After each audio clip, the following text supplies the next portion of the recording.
Okay, hi there. Today's topic will be Bell's palsy. Um, this is more so kind of alarming.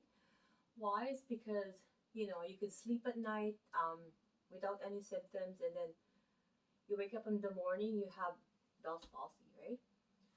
Just because you open your door. Like I love sleeping with my window open, with the fresh air coming onto my face, right? That's very dangerous because if you're in a state of stress, which I'm always, at times in a very intense or highly stressful mode. So what's happening is your immune system goes down. And Maya, you okay? Mm-hmm. Okay. So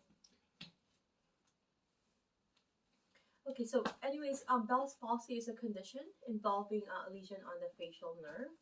Okay, it's a okay cranial nerve 7. So it results in flaccid paralysis of the muscles of the facial expression on the same side as the lesion. Sorry, I lost my chain of thought. Hey, Maya, you okay? Yeah. Can I use your ankle, your foot for thing model? Do you have your consent? It's up to you. Anyways, okay, Bell's palsy is the one of the most common, uh, neurological conditions, and it at least affect 25 people out of 100,000 each year. So, it's quite like I said, alarming. Imagine you have no symptoms, you're sleeping, you wake up in the morning, you have Bell's palsy. And what's happening is you can't be able to close your eyes, right? It's inability it's inability to close your eyes. So you can open your eyes but not able to close it because of the flaccid paralysis of those muscles innervated by the Bell's palsy. Okay. So conditions affecting the parotid gland. So sometimes the parotid gland here, right? It's inflamed due to any sort of like tumor, cancer, or mumps. That could cause Bell's palsy as well. Or let's say you're driving in your car and it's cold outside, you decide to open your window, all of a sudden you're so stressed. You could also, just an onset, just a pain, rapid onset, and that's something that we need to look for, okay? Also, compression from inflammation secondary to trauma, from a blow or a stab wound to the side of the head and the neck, as well as forceps used during birth. Back in the old days, they would use some forceps, let's say, to pull the head of the baby if it was they call it natural birth, and that sometimes can cause Bell's palsy in children. Okay, because keep in mind, like usually they put in here, right, in here, and in kids, like they don't have mastoid process, right? That mastoid process attachment for the SEM. So they don't have that. Even young children, some of them doesn't have developed mastoid process. So if they hit their head and there's not much bumpy or protrudence there, that will kind of protect. That it will could be a cause or a risk for Bell's palsy. Okay. Okay. There's a familial tendency. It has not been clearly established, but it is a possibility. So let's say if any of your family has a condition, and it could also occur to you, and it could occur at any age, but it is more likely to strike people between 20 and 50 years of age. Um, well, the onset usually is like weakness and then a flaccid paralysis that you're unable to close it um, for the scenario that I painted earlier. You're not able to close your eyes. It's wide open because it's in a state of a flaccid paralysis. Okay. Um, well, the success of recovery will depend on the severity of the damage to the facial nerve. If the lesion resulted from only one segmental demyelination with the axon intact, as would occur with a compression, so recovery may be complete into 2 to 8 weeks, right? If Wallerian degeneration occurred, as with a complete lesion, the prognosis is poor. So we have to keep that in mind. I'm gonna do a video about you know how the if there's any degeneration that's occurring in lesion. So I'm gonna talk about nerve first. It's gonna be in another video.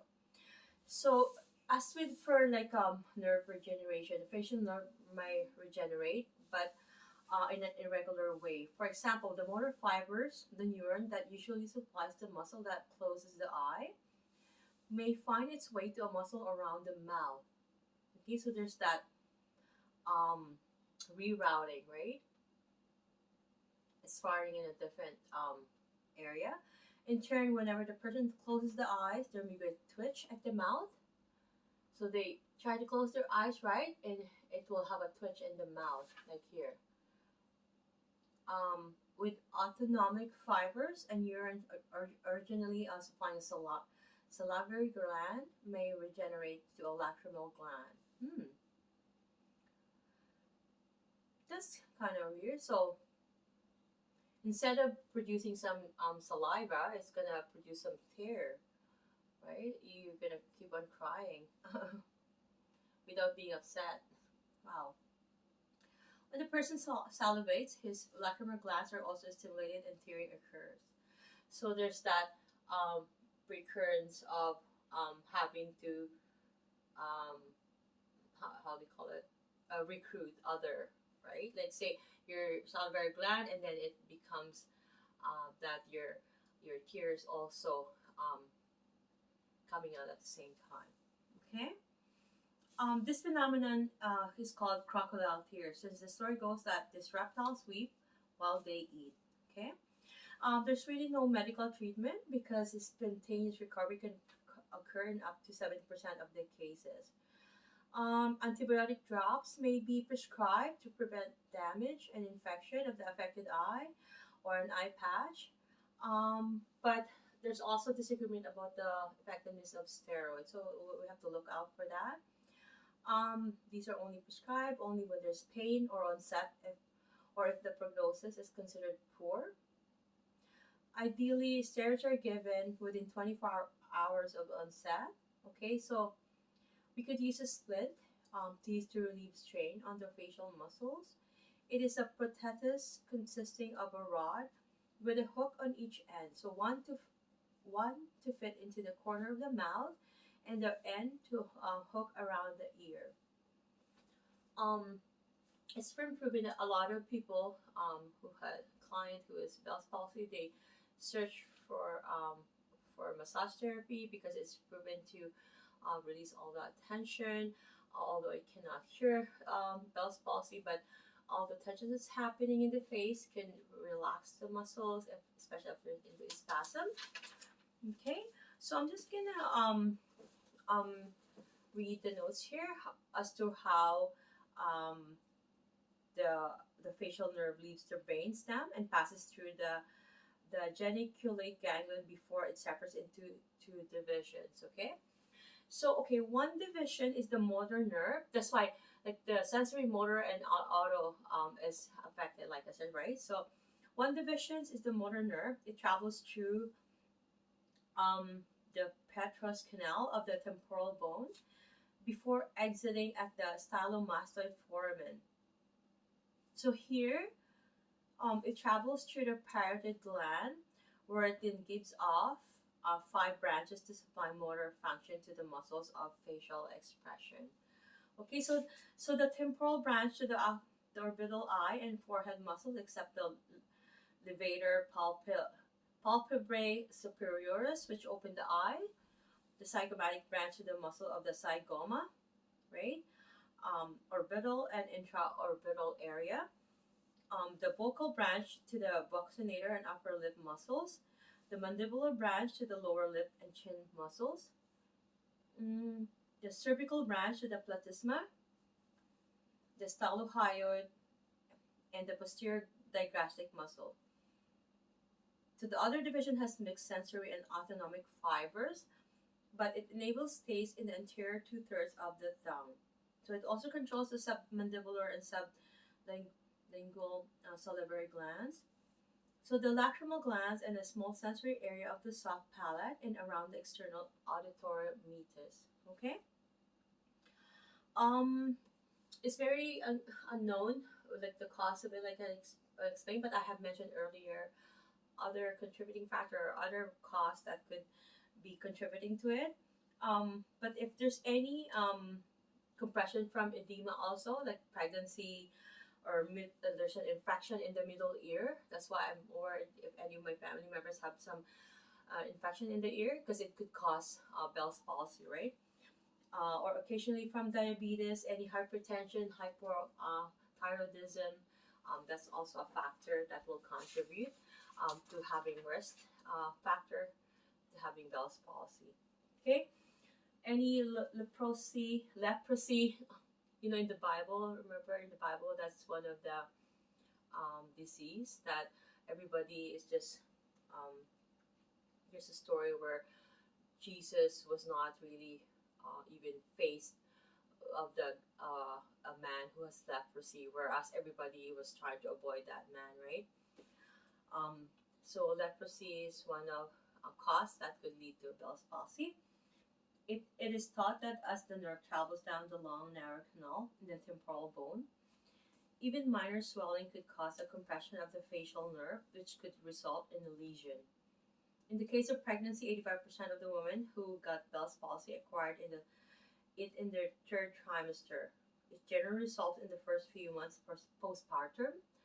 Okay, so after giving birth, first few months, if they gain it in their third trimester, they're most likely they will, you know, it will ease off or it will be diminished by the first few months. Okay, but to be honest, in every 100,000, there's 45 who will develop Bell's palsy. Okay, and just gonna mention any manifestation and also um, the contraindications. Okay, there's because there's some concern about eye infection if the eye cannot close, especially if hearing is diminished. It's not good, so we're gonna have to consider that as a no. That area. Um, if there's any flaccid tissue, of course, any flaccid. If there's any flaccidity occurring, we're not gonna put any pressure on that. So that's for sure common sense. We're not gonna touch it because we're just gonna drag the tissue. Long dragging strokes and fascial techniques are contraindicated on the affected side. Again, we're not going to doing any fascial restriction because it's very flaccid. We're going to any dragging stroke, we're going to try to avoid it. Okay, manifestations for these, like I said, it's rapid onset. There's going to be pain of unilateral weakness followed by flaccid paralysis. It'll start as there's going to be one side of weakness, and it'll be flaccid paralysis of the muscles or facial expression. Okay, so this person or this client will experience inability to raise the eyebrows. The forehead cannot be wrinkled horizontally, such as with a surprise expression, or horizontally, such as with concentrating expression. Like they're always in a wrinkled state, like I do. Incomplete closure of the eye, the loss of the blinking reflex, which results in tearing from the corner of the eye, and usually blinking would move the tears into the lacrimal ducts. Okay, so an inability to actively flare the nostrils. Okay, so you know how my daughter, she gets it from her father. She could, even when she was a baby, she could like flare up her nostrils. And so with Bell's palsy, you're not able to do that. Okay. So an inability to raise the corners of the mouth, to whistle or to pucker. So if you're gonna do a pucker, you're not able to. I have weak muscle um, in my this area lately because of some issues for now and difficulty, but so I cannot able to pucker, but uh, this will have inability to do that at all for Bell's palsy. It will have difficulty with eating of food.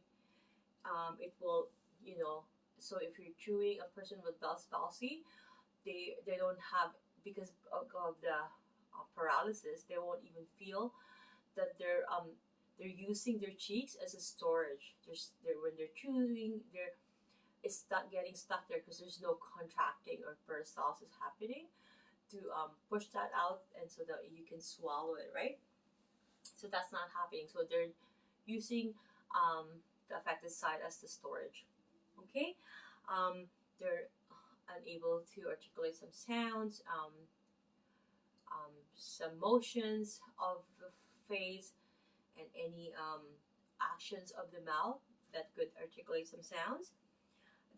Difficulty holding the lower lip to a glass to prevent dribbling.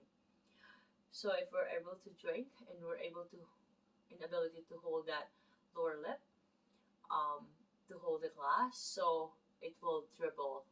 So that's another manifestations. So if the sensory and autonomics are involved, there is a loss of control of lacrimation and usually a decrease of salivation. So there's gonna be a dry mouth, and then either it's over tearing or like dry eyes, right? And you're gonna have to put some do moisture in the eye. A loss of taste to the anterior two-thirds of the tongue. Okay, sometimes with the perception of an unpleasant taste. So there you're gonna have this unpleasant taste of bitterness or thing because it's all affected, right? The sensory, the autonomic, and the motor. So it's gonna have that confused, like um, with the taste as well. Heightened sensitivity of hearing, especially the low tones, called hyperacusis or distortion of sounds. If the fibers to the stapedius muscle in the ear are affected, so if that is affected, there's going to be like a torsion or distortion of the sound. So a person with Bell's palsy will not hear sounds accordingly. It has some sort of distortion, like those radio that is out of tune. Okay, hold on. It's out of signal, or maybe perhaps, yeah, something like that. So it's making that sound. Anyways, obtended.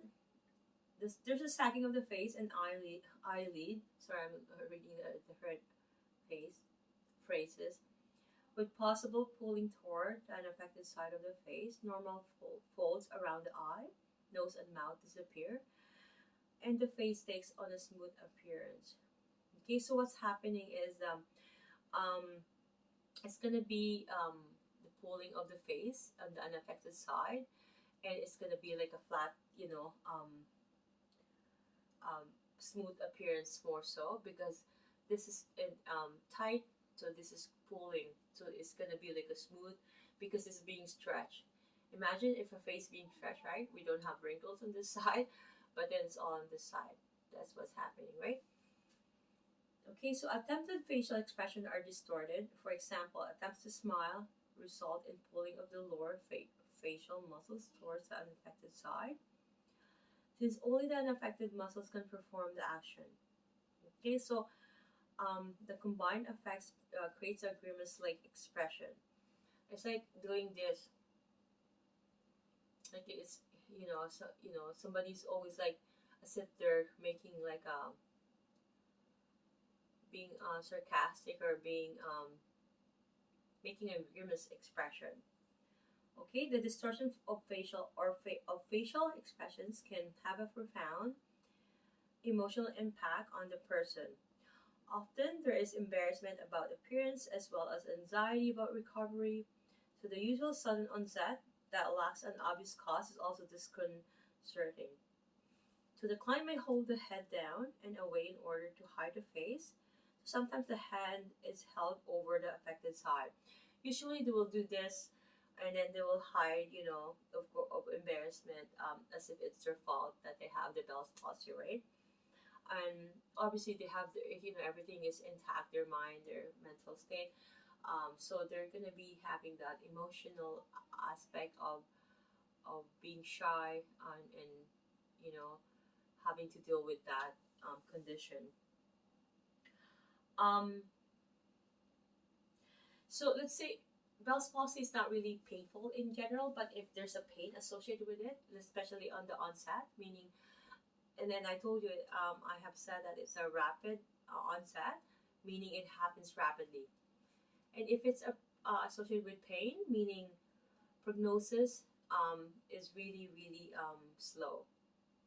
Uh, it won't, it's going to be hard to fix. There's going to be a lot of therapy that should be done before it could be fixed, okay? So a facial expression attempted by a person with palsy or distorted. An attempted smile results in the pulling of the lower facial muscles towards an affected left side. Okay, for the client, the facial muscles on the affected side may feel tense with the sensation of pulling of on the tissue. In severe cases with slow functional return or some permanent losses, there's the risk of contracture formation in the opposed antagonist muscles. Okay, so if a person comes in for us, we're gonna have to ask these client: Are they pregnant? Do they have any systemic disease? Do they have any chronic disease, kidney, diabetes, and all that, the usual things? And we're also you know, ask them, have they been diagnosed if of any partial lesion, or have they been diagnosed with Bell's palsy before? Is this the first occurrence of Bell's palsy? What prognosis has been given to them? And how did the symptoms begin? How is the client aware of the symptoms that happen, or the onset, or when did it happen? Has any treatment been described? Any medication, splint, or any eye patch, right, has been given? Have they been seeing any special naturopath or any massage therapy? Because it's really, really beneficial for Bell's palsy client. It's really a must. Okay. And if a client comes to you with Bell's palsy, you have to ask also, has your physician advised for you to come for massage therapy? Because sometimes it's still not advisable. So we're gonna have to ask those questions. Okay, so what function has been most affected? We're gonna ask those too. If there's any sensory loss or sensory change, for example, has the amount of salivation or lacrimation increase or decrease? So those are important questions, right? So we know what's happening. Okay, if there's any rerouting happening. Okay, does the client experience any pain now? What type of pain it is, and where does it occur? Is there any altered posture or continuous turning the head away or down to the high that's affected side that's causing any more pain? And also, is the client receiving any other treatment, such as chiropractic, physiotherapy, any other specialty treatment for Bell's palsy? Here, so we're just gonna have to be being thorough, because be mindful that this is comes to a nerve. We're gonna have to be really, really careful, because anything damage done, if we further damage, that could cause permanent, and we don't want to cause harm. That's why as a therapist, we're there to help, not to cause harm, right? So our aim is to make sure that we can help them to manage their condition and increase their ability to fight that condition if there's any symptoms that's occurring during the condition, and also if there's any other techniques that we can use on them that could help and benefit the condition alone. Because with Bell's palsy, like I said, I'm going to stress it out again, massage therapy is very, very beneficial, or it is a must. Okay, thank you so much.